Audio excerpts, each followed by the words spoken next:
ओम गणपतये नमः। वक्रतुंड महाकाय सूर्यकोटिसमप्रभ निर्विघ्नं कुरु मे देव सर्वकार्येषु सर्वदा।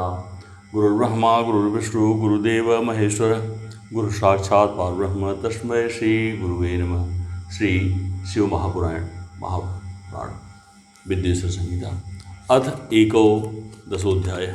शिवलिंग की स्थापना, उसके लक्षण और पूजन की विधि का वर्णन तथा शिवपद की प्राप्त करने वाले सत्कर्मों का विवेचन। ऋषे हुजु कथम लिंगम प्रतिष्ठाप्यम कथम वा तस्य लक्षणम कथम वा तस्य भर्चम देशे काले च केनिहि। ऋषिगण बोले, हे सूत जी, शिवलिंग की स्थापना कैसे करनी चाहिए, उसका लक्षण क्या है तथा उसकी पूजा कैसे करनी चाहिए, किस देश काल में करनी चाहिए और किस द्रव्य के द्वारा उसका निर्माण होना चाहिए। श्रुतवाच युष्मदर्थम प्रवक्ष्यामि बुद्धितामवधातमतः अनुकूले शुभे काले पूर्णे तीर्थे तटे तथा यथेष्टं लिंगमारोप्यं यत्र स्थानित्यमर्चनं पार्थिवेन थाप्येन तेजसेन यथारुचि कल्पलक्षण संयुक्तं लिंगं पूजाफलं लभेत सर्वलक्षण संयुक्तं सद्यः पूजाफलप्रदम्। सूत जी बोले, मैं आप लोगों के लिए इस विषय का वर्णन करता हूँ, ध्यान देकर समझिए। अनुकूल एवं शुभ समय में किसी पवित्र तीर्थ में अथवा नदी आदि के तट पर अपनी रुचि के अनुसार ऐसी जगह शिवलिंग की स्थापना करनी चाहिए जहाँ नित्य पूजन हो सके। पार्थिव द्रव्य से, जलमय द्रव्य से अथवा धातुमय पदार्थ से अपनी रुचि के अनुसार कल्पोक्त लक्षणों से युक्त शिवलिंग का निर्माण करके उसकी पूजा करने से उपासक को उस पूजन का पूरा फल प्राप्त होता है। संपूर्ण शुभ लक्षणों से युक्त शिवलिंग तत्काल पूजा का फल देने वाला होता है। चरे विशिष्यते सूक्ष्म स्थावरे स्थूलमेव हि सलक्षणं स्फीठं च स्थापयेत् शिवार्मितं मंडलं चतुरस्रं वा त्रिकोणामथवा तथा खट्वांग वन्म सूक्ष्मं लिंगपीठं महाफलम्। यदि चल प्रतिष्ठा करनी हो तो उसके लिए छोटा सा शिवलिंग और अचल प्रतिष्ठा करनी हो तो स्थूल शिवलिंग श्रेष्ठ माना जाता है। उत्तम लक्षणों से युक्त पीठ सहित शिवलिंग की स्थापना करनी चाहिए। शिवलिंग का पीठ मंडलाकार, चौकोर, त्रिकोण अथवा खड्वांग के आकार का होना चाहिए। ऐसा लिंगपीठ महान फल देने वाला होता है। प्रथमं मृच्छिलादिभ्यो लिंगम लोहादिभिः कृतं येन लिंगम तेन पीठम स्थावरे ही विशिष्यते। लिंगम पीठम चरेत्वेकं लिंगम बाणकृतं विना लिंग प्रमाणं कृतॄणां द्वादशंगुलमुत्तमम्। न्यून चेतत्फलमल्यं स्मादिकं नैव दुष्यते कर्दूरे कांगुलो न्यूनं चारे अभिजथैव हि। पहले मिट्टी, प्रस्तर आदि से अथवा लोहे आदि से शिवलिंग का निर्माण करना चाहिए। जिस द्रव्य से शिवलिंग का निर्माण हो उसी से उसकी पीठ भी बनानी चाहिए। यह स्थावर शिवलिंग की विशेषता है। चल प्रतिष्ठा वाले शिवलिंग में भी लिंग और पीठ का एक ही उपादान होना चाहिए, किंतु बाण लिंग के लिए नहीं है। लिंग की लंबाई निर्माणकर्ता की 12 अंगुल के बराबर होनी चाहिए। ऐसा ही शिवलिंग उत्तम कहा गया है। इससे कम लंबाई हो तो फल में कमी आ जाती है, अधिक हो तो कोई दोष नहीं है। 4 लिंग में भी ऐसा ही नियम है। उसकी लंबाई कम से कम कर्ता एवं अंगुल के बराबर होनी चाहिए।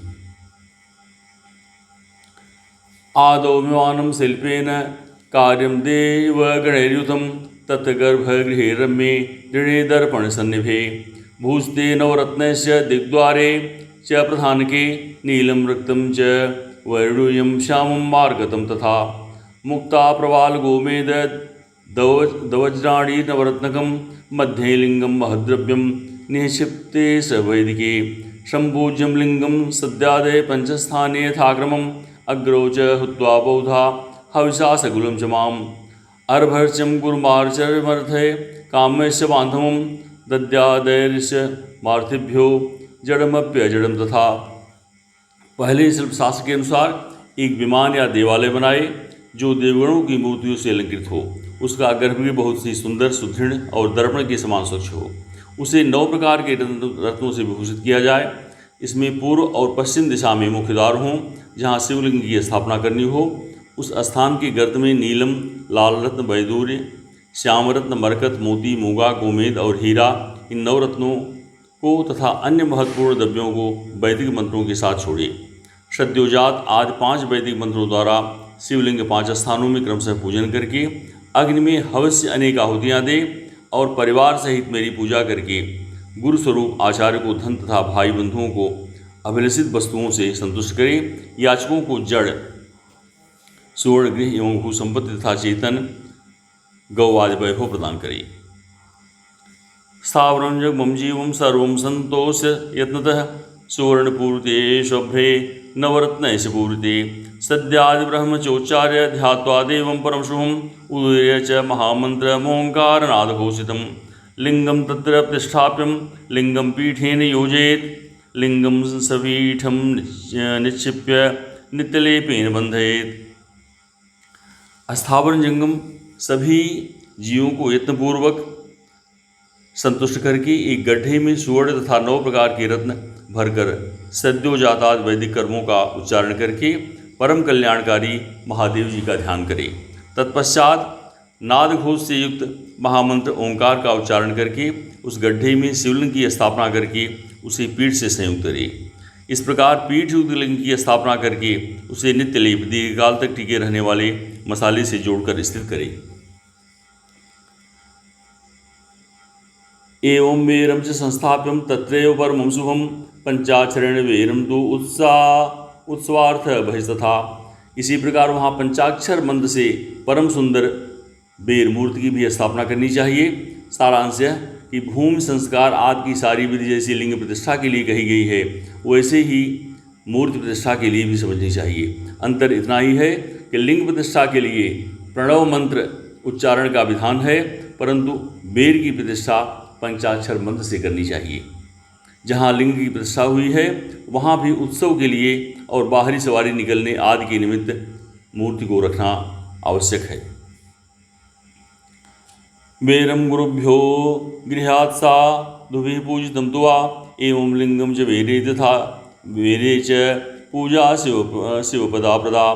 पुनश्च द्विविधं प्रोक्तं स्थावरं जगमं तथा स्थावरं लिंगमित्याहुस्तगुरुगुणादिकं तथा जगमं लिंगमित्याहुः कृमिकीटादिकं तथा स्थावरस्य च शुश्रूषा जंगमस्य च तर्पणं तत्सुखानुरागेण शिवपूजा विदुर्भवा। बेर को बाहर से भी लिया जा सकता है, उसे गुरुजनों से ग्रहण करे। बाह्य बेर वही लेने योग्य है जो 7 पुरुषों द्वारा पूजित हो। इस प्रकार लिंग में और बेर में भी की हुई महादेव की पूजा शिव पद प्रदान करने वाली है। स्थावर और जंगम के भेद से लिंग भी 2 प्रकार का कहा गया है। वृक्षलता आदि को स्थावर लिंग कहते हैं और किम कीट आदि को जंगम लिंग। सींचने आदि के द्वारा स्थावर लिंग की सेवा करनी चाहिए और जंगम लिंग को आहार एवं जल आदि देकर तृप्त करना चाहिए। उन स्थावर जंगम जीवों को सुख पहुँचाने में अनुरक्त होना भगवान शिव का पूजन है, ऐसा विद्वान पुरुष कहते हैं। इस प्रकार चराचर जीवों को ही भगवान शंकर के प्रतीक मानकर उसका पूजन करना चाहिए। पीठमंबामयं सर्वं शिवलिंग च चिन्मयं यथा देवी वांके धृत्वा तिष्ठति शंकरः तथा लिंगमिदं पीठं धृत्वा तिष्ठति संततम्। सभी पीठ प्रकारित कृत जगदम्बा का स्वरूप है और समस्त शिवलिंग चैतन्य स्वरूप हैं। जैसे भगवान शंकर देवी पार्वती को गोद में बिठाकर विराजते हैं, उसी प्रकार यह शिवलिंग सदा पीठ के साथ ही विराजमान होता है।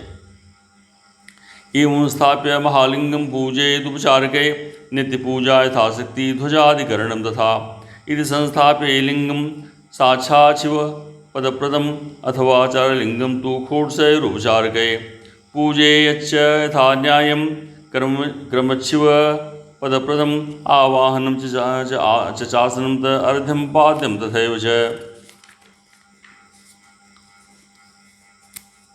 तदंगाचमनं चैव स्नानं व्यंगपूर्वकं वस्त्रं गन्धं तथा पुष्पं धूपं दीपं निवेदनं नीराजनं च ताम्बूलं नमस्कारो विसर्जनम् अथवा ऋक्यं कृत्वा नैवाद्यान्ते यथाविधिः। अथाभिषेकं नैवेद्यं नमस्कारं च तर्पणं यथाशक्ति सदा कुर्यात् क्रमात् शिवपदप्रदम्। इस तरह महालिंग की स्थापना करने की विधि की विविध उपचारों द्वारा पूजन करें। अपनी शक्ति के अनुसार नित्य पूजा करनी चाहिए तथा देवालय के पास ध्वजारोपण आदि करना चाहिए। इस प्रकार साक्षात शिवपद प्रदान करने वाले लिंग की स्थापना करें अथवा चरलिंग में षोडशोपचारों द्वारा यथोचित रीति क्रम से पूजन करें। यह पूजन भी शिवपद प्रदान करने वाला है। आवाहन, आसन, अर्घ्य, पाद्यांग, आचमन, अभ्यंग पूर्वक स्नान, वस्त्र, गंध, पुष्प, धूप, दीप, नैवेद्य, तांबूल, समर्पण, नीराजन, नमस्कार और विसर्जन ये 16 उपचार हैं। अथवा अर्घ्य से लेकर नैवेद्य तक विधिवत पूजन करें। अभिषेक, नैवेद्य, नमस्कार और तर्पण ये सब यथाशक्ति नित्य करें। इस प्रकार किया हुआ शिव पूजन शिवपद की प्राप्त कराने वाला है। अथवा मानसे लिंगे विचार से देव स्वयंभुवि स्थापिते पूर्वकं लिंगं सोपचारं यथा तथा पूजापकरणे दत्ते यत्किंचित् फलमश्नुते प्रदक्षिणा नमस्कारे क्रमात् शिवपदप्रदः लिंगदर्शन मात्रं वा नियमेन शिवप्रदं मृत्युपृष्टि गोस्कृत्वैकरवीरेण च वा फले गुडेन नवनीते भस्मान्नैर्थारुषि लिंगं यतेन कृत्वान्ते यत्तेदनुसारत। अथवा किसी मनुष्य के द्वारा स्थापित शिवलिंग में, ऋषियों द्वारा स्थापित शिवलिंग में, देवताओं द्वारा स्थापित शिवलिंग में, अपने आप प्राकट्य हुए स्वयंलिंग में तथा अपने द्वारा नूतन स्थापित हुए शिवलिंग में भी उपचार, समर्पण जैसे पूजन करने से या पूजन की सामग्री देने से भी मनुष्य के ऊपर जो कुछ कहा गया है वह सारा फल प्राप्त होता है। क्रमशः परिक्रमा और नमस्कार करने से भी शिवलिंग शिवव्रत की प्राप्ति कराने वाला होता है। यदि नियम पूर्वक शिवलिंग का दर्शन किया जाए तो वह कल्याणप्रद होता है। मिट्टी, आटा, गाय के गोबर, फूल, कनेर पुष्प, फल, गुड़, मक्खन, भस्म तथा अन्न से भी अपनी रुचि के अनुसार शिवलिंग बनाकर तदनुसार उसका पूजन करें। अंगुष्ठादावै तथा पूजा मिच्छन्ति केचन लिंगकर्मेण सर्वत्र निषेधो अस्ति न कहिचिद सर्वत्र फलदाता ही प्रयासानुगुणं शिव अथवा लिंगदानं वा लिंगमौल्यपथापि वा श्रद्धा शिवभक्त्याय दत्तं शिवपदप्रदम् अथवा प्रणवं नित्यं जपद्देश सहस्रकम्। कुछ लोग हाथ के अंगूठे आदि पर भी पूजा करना चाहते हैं। लिंग का निर्माण कहीं भी करने में किसी प्रकार का निषेध नहीं है। भगवान शिव सर्वत्र ही भक्त के प्रयत्न के अनुसार फल प्रदान कर देते हैं। अथवा श्रद्धापूर्वक शिव भक्त को शिवलिंग दान या लिंग के मूल्य का दान करने से भी शिवलोक की प्राप्ति होती है। संध्योश्च सहस्रं वा गेयं शिवपदप्रदं जपकाले मकारान्तं मनः शुद्धिकरं भवेत्। अथवा प्रतिदिन 10,000 प्रणव मंत्र का जप करें अथवा दोनों संध्याओं के समय 1,000 प्रणव जप किया करें। यह क्रम भी शिवपद की प्राप्ति कराने वाला होता है, ऐसा जानना चाहिए। जपकाल में मकारांत प्रणव का उच्चारण मन की शुद्ध करने वाला होता है। समाधि में मानसिक जप का विधान है तथा अन्य सब समय उपांश जप ही करना चाहिए। समाधो मान संप्रोक्त मुपासम सर्वकालिकम समान प्रणवम चेम बिंदुनादयुतम विद अथ पंचाक्षरम नित्यम जपदेवतमादरात संध्योस्य सहस्रम वागेयम शिवपदप्रदम। नाद और बिंदु से युक्त ओंकार के उच्चारण को विद्वान पुरुष समान प्रणव कहते हैं। यदि प्रतिदिन आदरपूर्वक 10,000 पंचाक्षर मंत्र का जप किया जाए अथवा दोनों संध्याओं के समय 1,000 ही जप किया जाए तो उसे शिवपद की प्राप्त करने वाला समझना चाहिए। प्रणवेनादि संयुक्तम ब्राह्मणानां विशिष्यते दीक्षायुक्तम गुरुर्ग्राहम मंत्रम ह्यात फलाप्तये कुंभस्नानम मंत्रदीक्षां मातृकान्यासमेव च ब्राह्मणं सत्यपूतात्मा गुरुर्ज्ञानी विशिष्यते। ब्राह्मणों के लिए आदि में प्रणव से युक्त पंचाक्षर मंत्र अच्छा बताया गया है। फल की प्राप्ति के लिए दीक्षापूर्वक गुरु से मंत्र ग्रहण करना चाहिए। कलश से किया हुआ स्नान, मंत्र की दीक्षा, मातृकाओं का न्यास, सत्य से पवित्र अंतःकरण करने वाला ब्राह्मण तथा ज्ञानी गुरु, इन सब को उत्तम माना गया है। द्विजानां च नमः पूर्वे मन्येषां च नमोऽन्तकं स्त्रीणां च के यच्छन्ति नमोऽन्त च यथाविधि विपस्त्रीणां नमः पूर्वमिदच्छन्ति केचन पंचकोटिजपं कृत्वा सदा शिवसमो भवेत्। एकदुचतुर्थः कोट्या ब्रह्मादीनं पदं व्रजेत् जपदेक्षरलक्ष्यं वा आचरणां पृथक् पृथक् अथवा क्षरलक्ष्यं वा ज्ञेयं शिवपदप्रदं सहस्रं तु सहस्राणां सहस्रेण दिनेन हि जपेन मंत्र दृष्टिसिद्धि नित्यम ब्राह्मण भोजनात्। द्विजों के लिए नमः शिवाय के उच्चारण का विधान है। द्विजधरों के लिए अंत में नमः पद के प्रयोग की विधि है, अर्थात वे शिवाय नमः इस मंत्र का उच्चारण करें। स्त्रियों के लिए भी कहीं कहीं विधिपूर्वक अंत में नमः जोड़कर उच्चारण का विधान है, अर्थात कोई कोई ऋषि ब्राह्मण स्त्रियों के लिए नमः पूर्वक शिवाय के जप की अनुमति देते हैं, अर्थात वे नमः शिवाय का जप करें। पंचाक्षर मंत्र का 5 करोड़ जप करके मनुष्य भगवान सदाशिव के समान हो जाता है। 1, 2, 3 अथवा 4 करोड़ का जप करने से क्रमशः ब्रह्मा, विष्णु, रुद्र तथा महेश का पद प्राप्त होता है। अथवा मंत्रों में जितने अक्षर हैं उनका पृथक पृथक 1-1 लाख जप करे, अथवा समस्त अक्षरों को एक साथ ही जितने अक्षर हों उतने लाख जप करे। इस तरह के जप को शिव पद की प्राप्त करने वाला समझना चाहिए। यदि 1000 दिन में प्रतिदिन 1 सहस्र जप की क्रम से पंचाक्षर मंत्र का 10 लाख जब पूरा कर लिया जाए और प्रतिदिन ब्राह्मण भोजन कराया जाए तो उस मंत्र से अभिष्ट कार्य की सिद्धि होती है। अष्टातर सहस्रं वै गायत्री प्रातरेव हि ब्रह्मणस्तु जपे नित्यं क्रमा शिवपदप्रदं वेदमन्त्राश्च सूक्तानि जपेनीय ममास्थितम। ब्राह्मण को चाहिए कि वह प्रतिदिन प्रातःकाल 1008 बार गायत्री जप करे। ऐसा होने पर गायत्री क्रमशः शिव का पद प्रदान करने वाली होती हैं। वेद मंत्रों और वैदिक सूक्तों का भी नियम पूर्वक जप करना चाहिए। एकम दशाण मंत्रम च शतोनाम तदूर्धकम अयुतम च सहस्रम च शतमेकम विना भवेत। एकाक्षर मंत्र 10,000, दशाण मंत्र 1000, 100 से कम अक्षर वाले मंत्र 100 और उससे अधिक अक्षर वाले मंत्र यथाशक्ति 1 से अधिक बार जपने चाहिए। वेदपारायणं चैव ज्ञेयं शिवपदप्रदं अन्यान् बहुतरा मंत्रा जपेद क्षरलक्षतः। वेदों के पारायण को भी शिवपद की प्राप्त कराने वाला जानना चाहिए। अन्यान्य जो बहुत से मंत्र हैं उनका भी जितने अक्षर हों उतने लाख जप करना चाहिए। एकाक्षरास्तथा मंत्रान् जपेदक्षरकोटितः ततः परम जपेच्चैव सहस्रं भक्तिपूर्वकम्। एकाक्षर मंत्रों को उसी प्रकार करोड़ की संख्या में जपना चाहिए। अधिक अक्षर वाले मंत्र 1000 की संख्या में भक्तिपूर्वक जपने चाहिए। एवं कुर्याद् यथाशक्ति क्रमच्छिव पदम लभेद नित्यम रुचिकरम त्वेकम मंत्रमामरणान्तिकम। इस प्रकार जो यथाशक्ति जप करता है वह क्रमशः शिवपद प्राप्त कर लेता है। अपनी रुचि के अनुसार किसी एक मंत्र को अपनाकर मृत्यु पर्यंत प्रतिदिन उसका जप करना चाहिए, अथवा ओम इस मंत्र का 1 सहस्र जप करना चाहिए। ऐसा करने से भगवान शिव की आज्ञा से संपूर्ण मनोरथों की सिद्धि होती है। सहस्रामे मोम यदि जपेत सर्वाभीष्टं शिवाज्ञया पुष्परामादिकं वापि तथा सम्मार्जनादिकं।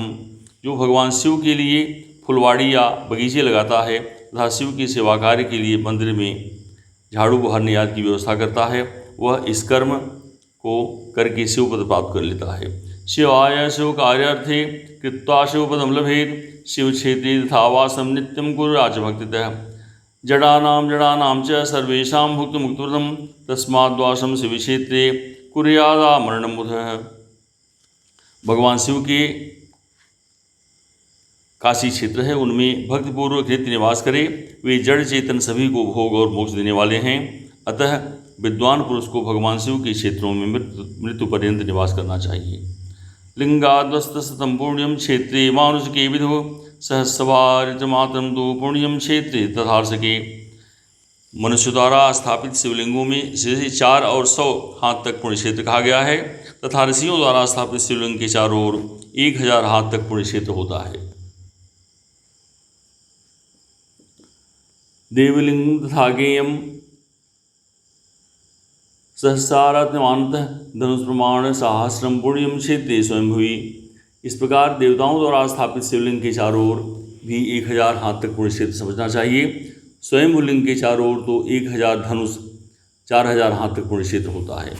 पुण्य क्षेत्रे स्थिता वापी कूपाद्यम पुष्कराणि च शिवलिंगेति विज्ञेयं शिवस्य वचनं यथा तत्र स्नाना तथा दत्त्वा च पीत्वा हि सोमव्रजेत् शिवक्षेत्रं समाश्रित्य वसेदा मरणं तथा द्वाहं दशाहां मासं वा सपिण्डीकरणं दुवा आब्दिकं वा शिवक्षेत्रे क्षेत्रे पिण्डमथापि वा सर्वपापनिर्मुक्तो सद्यः शिवपदं लभेत अथवा सप्तरात्रं वा वसेद्वा पंचरात्रकम।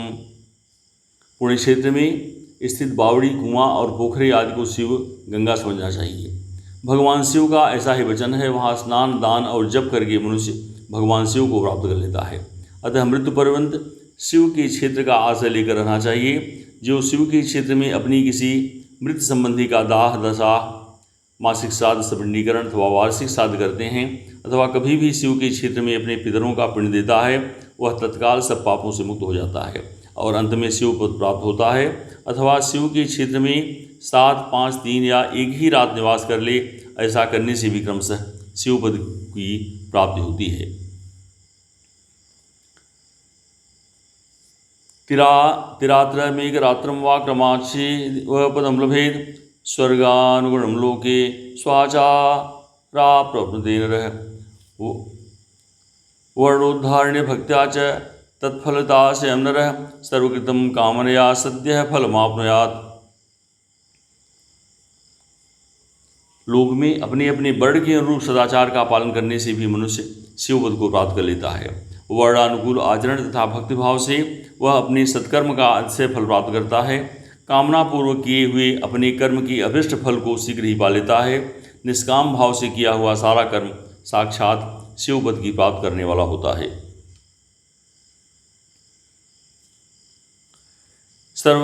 सर्वकृतं कामेन साक्षात् शिवपदप्रदं प्रातर्मध्याह्न सायाह्न महर्षस्य क्रमात् प्रातिर्विधिकरं गेयं मध्याह्नं कामकं तथा सायाह्नं शान्तिकं गेयं रात्रावपथैः कालो निशीथो वै प्रोक्तं मध्यं निशि शिवपूजा विशेषण तत्काले विसिद्धता एवं ज्ञातः नर कुर्वन् थोक्तफल भाग्यभेद कलो युगो विशेषेण फलसिद्धिस्तु कर्मणा उक्तेन केनचिदपि ह्वाधिकरा भेदतः सद्वृत्तिः पापभीरुष्ये तत्फलमाप्नुयात्। दिन के 3 भाग होते हैं, प्रातः, मध्याह्न और सायाह्न। इन तीनों में क्रमशः एक एक प्रकार के कर्म का संपादन किया जाता है।